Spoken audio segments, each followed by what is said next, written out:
keyingi 20 yillarning ichida mana shu 20 yil bo'ldimikin, 15 yil bo'ldimikin, energetik ichimliklar, ya'ni quvvat beruvchi ichimliklar butun dunyoda keng yoyilib ketdi va bizga ham bu ichimliklar kirib keldi. Bu ichimliklarni ichgandan keyin odamda o'sha go'yoki quvvat paydo bo'ladi, uyqu kelishdan qutuladi, ko'proq ish qilib olaman deb o'ylaydi yoki mana bu sportchilarimiz orasida ko'p tarqalgan yoki o'sha zalga borib o'zini o'sha ozgina kuchini oshirish maqsadida shug'ullanuvchilarning ichida bu energetik ichimliklar juda ommabop bo'lib ketdi. Eng achinarlisi bu ichimliklarni ko'pincha o'sha o'zi quvvatga to'lgan 16, 15, 18, 20, 22 yoshli yoshlarimiz ko'p iste'mol qilishadi. Lekin o'sha ruslarda bitta gap bor, bitta yog'ochning ikkita uchi bo'ladi.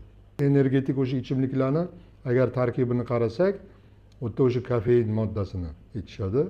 Bitta o'sha 100 grammlik energetik o'sha quvvat beruvchi ichimlikda 16 ta, 17 ta o'sha chashga keladigan kofeinni miqdori solinadi. Undan keyin u yerda har xil vitaminlarni yozishadi, har xil mikroelementlarni yozishadi. Go'yoki bular tanani kuchaytirib beradi. Lekin hech qaysi quvvat beruvchi ichimliklarni haqiqiy tarkibi hech qayerda ochiqchasiga yozilmaydi. Albatta birinchi ichganda go'yo quvvat bo'ladi. Lekin uni ta'siri tugagandan keyin odam 2 barobar, 3 barobar ko'proq charchoq seza boshlaydi. Mana shu nuqtai nazardan u quvvat beruvchi ichimliklarni doimiy ravishda iste'mol qilib yurishni tavsiya qilishmaydi. U ma'lum bir holatda, juda zaruriyat bo'lganda, ozgina miqdorda iste'mol qilish uchun ishlab chiqarilgan. Chunki uni asab tizimimizga, yurak qon tomir tizimimizga juda katta zarari bor. Uni hadeb ichish tavsiya qilinmaydi. Endi bu quvvat beruvchi ichimliklarning allergik kasalliklarga ta'siri qanaqa?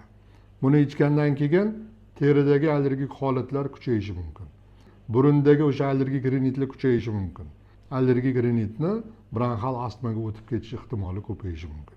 Shuning uchun allergiyasi bor bemorlarga biza bu ichimliklarda va o'zi umuman gazlantirilgan, rang berilgan shunaqa ichimliklarni ichishni tavsiya qilmaymiz. Biz shifokorlar bu ichimliklarni hadeb iste'mol qilaverishga qarshimiz.